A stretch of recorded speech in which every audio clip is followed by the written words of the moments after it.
Good evening. Today is the 15th day of reading the Bible in a year, and I'm still reading my New King James Version.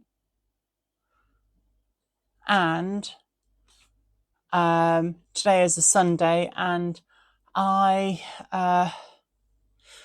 didn't manage to get to church today. But the church that I would have gone to today has its services online as well. So I can catch up with it during the week, which I will be doing. And that, like, because of going to my parents every other weekend, although the past 3 weeks I've gone to my parents every single week, I have a few weeks to catch up on anyway. And yeah, I mean, when I go to my parents, I go to the church that they go to, where my sister and brother-in-law are part of the worship team as well. Yeah. So today is day 15, and I've got Genesis chapters 38, 39, and 40 to read. So I'm getting to the end of Genesis, and it's all about Joseph now.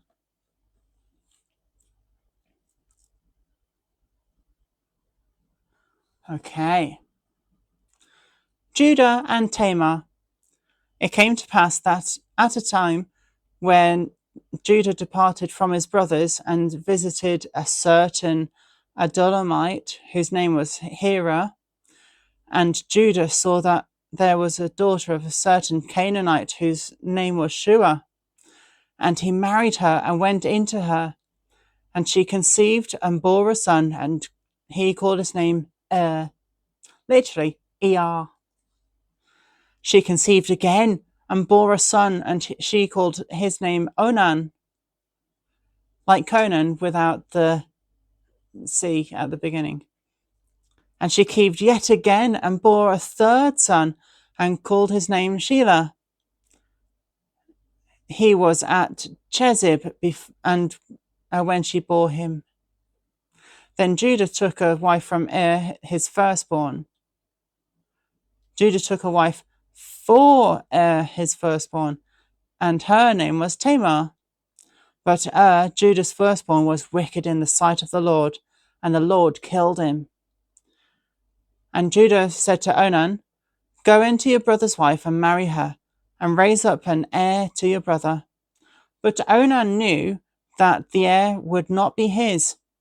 And it came to pass, when he went into his brother's wife, that he omitted on the ground, lest he should give up an heir to his brother. And the thing which he did displeased the Lord, and therefore he killed him also. Then Judah said to Tamar, his daughter-in-law, "Remain a widow for your father's house until my son Shelah is grown." For he said, "Lest he die also like his brothers." And Tamar went and dwelt in her father's house. Now in the process of the time, the daughter of Shua, Judah's wife, died, and Judah was comforted, and went up to his sheep shearers at Timnah, and his friend Hira, the Adullamite.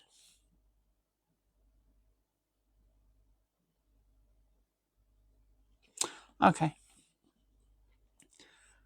And it was told to Tamar, saying, "Look, your father-in-law is going up to Timnah to shear his sheep." So she took off her widow's garments, covered herself with a veil, and wrapped herself, and sat in an open place which was on the way to Timnah.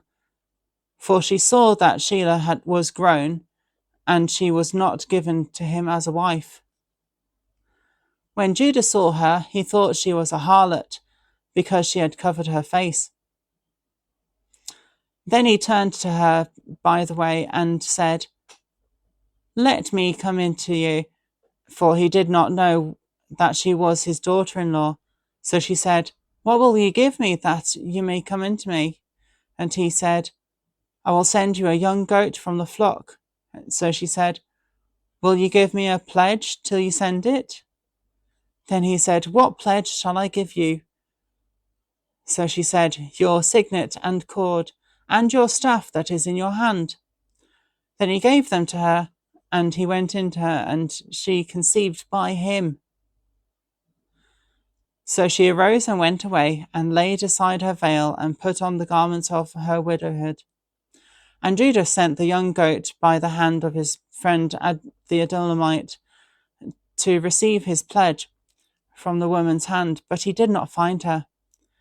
Then he asked the men of that place, saying, "Where is the harlot who was openly by the roadside?" And they said, "There is no harlot in this place." So he returned to Judah and said, "I cannot find her." And also the men of this place, so that there was no harlot in this place. Then Judah said, "Let her take them for herself, lest we be shamed. For I sent this young goat, and you have not found her." And it came to pass that about 3 months after, that Judah was told, saying, "Tamar, your daughter-in-law, has played the harlot. Furthermore, she is with child by harlotry." So Judah said, "Bring her out and let her be burned." Oh my word.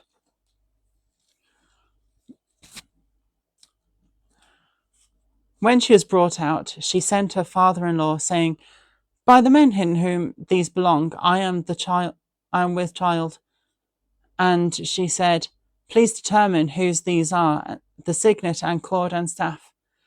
So Judah acknowledged them and said, "She has been more righteous than I, because I did not give her to Shelah my son."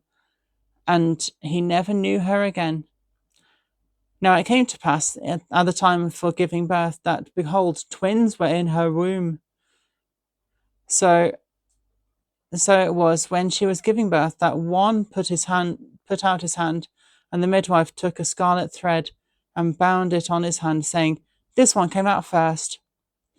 Then it happened, as he drew back his hand, that his brother came out unexpectedly, and she said, "How did you break through? This breach be upon you." Therefore his name was Perez. After his brother came out, who had the scarlet thread on his hand, his name was called Zerah. Chapter 39.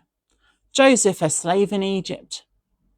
Now Joseph had been taken down to Egypt, and Potiphar, an officer of Pharaoh, captain of the guard, an Egyptian, brought him from the Ishmaelites who had taken him down there.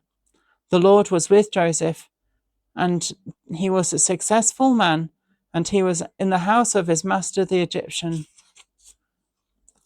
And the master saw that the Lord was with him, and that the Lord made all he did prosper in his hand. So Joseph found favor in his sight and served him. Then he made him an overseer of his house, and all that he had he put under his authority. So it was from the time that he had made him an overseer of his house and all that he had, that the Lord blessed the Egyptian's house for Joseph's sake. And the blessing of the Lord was on all that he had in the house and in the field. Thus he left all that he had in Joseph's hand, and he did not know what he had except for the bread which he ate. Now Joseph was handsome in form and appearance. And it came to pass that after these things, that his master's wife cast longing eyes on Joseph, and she said, "Lie with me." But he refused, and said to his master's wife, "Look, my master does not know what is with me in this house, and he has committed all that he has to my hand. There is no one greater in this house than I, nor has he kept back anything from me but you.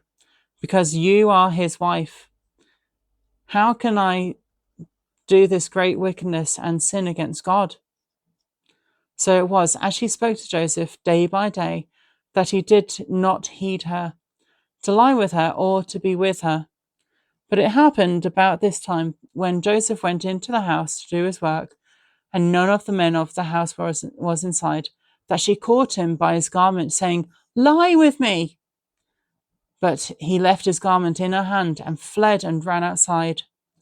And so it was, when she saw that he had left his garment in her hand and fled outside, that she called to the men of her house and spoke to them, saying, "See, he has brought in to us a Hebrew to mock us.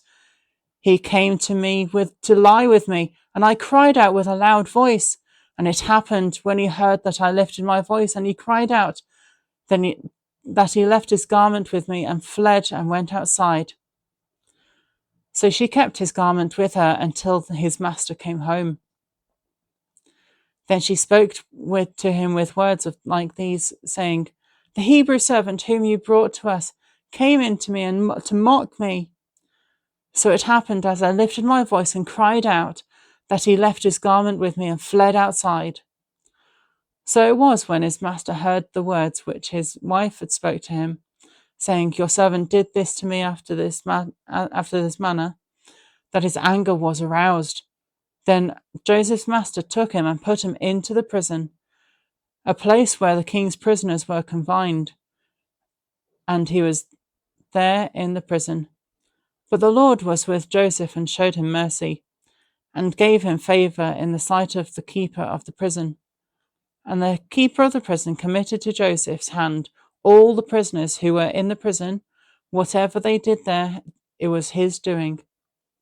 The keeper of the prison did not look into anything that was under Joseph's authority, because the Lord was with him. And whatever he did, the Lord made it prosper. Chapter 40. The prisoner's dreams. It came to pass after these things that the butler and the baker of the king of Egypt offended their lord, the king of Egypt. The Pharaoh was angry with his two officers, the chief butler and the chief baker, and he put them in the custody of the house of the captain of the guard, in the prison, the place where Joseph was confined. And the captain of the guard charged Joseph with them, and he served them, so they were in custody for a while. Then the butler and the baker of the king of Egypt, who were confined in the prison, had a dream, both of them, each man's dream in one night, and each man's dream with its own interpretation. And Joseph came into them in the morning, and looked at them, and saw that they were sad. So he asked Pharaoh's officers who were with him in the custody of his lord's house, saying, "Why do you look so sad today?" And they said to him, "We each have had a dream, and there is no interpreter of it." So Joseph said to them, "Do not interpretations belong to the Lord? Tell them to me, please." Then the chief butler told his dream to Joseph and said to him, "Behold, in my dream a vine was before me, and in the vine were 3 branches, and it was as though it budded. Its blossoms shot forth, and its clusters brought forth ripe grapes. Then Pharaoh's cup was in my hand, and I took the grapes and pressed them into Pharaoh's cup, and placed the cup in Pharaoh's hand." And Joseph said to him,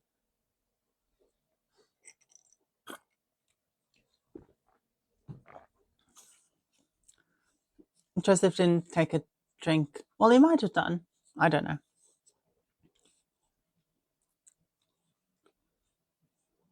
And Joseph said to him, "This is the interpretation of it. The 3 branches are 3 days. Now within 3 days, Pharaoh will lift up your head and restore you to your place, and you will put Pharaoh's cup in his hand according to the former manner, when you were his butler.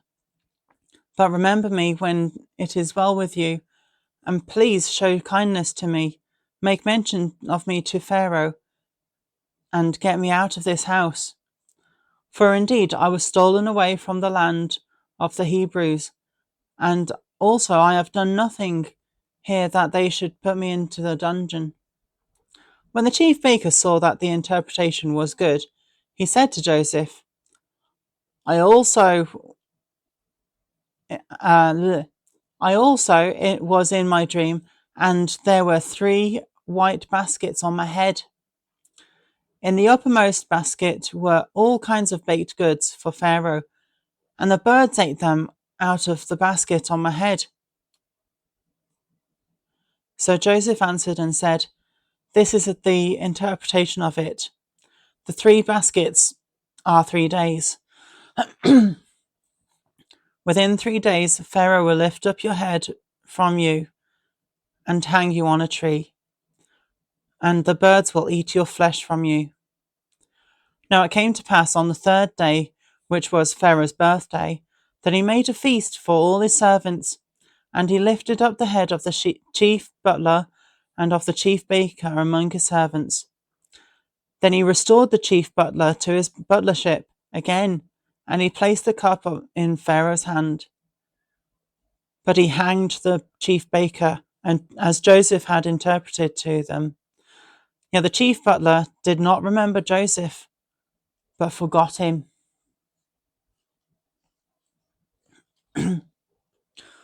Oh,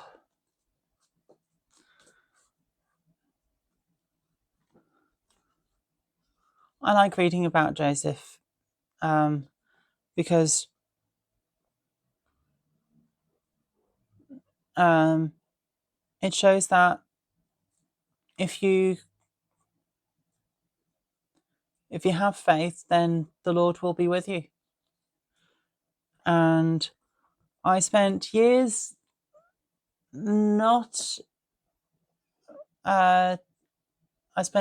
without my faith because of worldly distractions. But I'm getting my faith back. There's ups and downs. There's mental health challenges as well, but with the Lord's help, I'm going through them. Next reading in the next video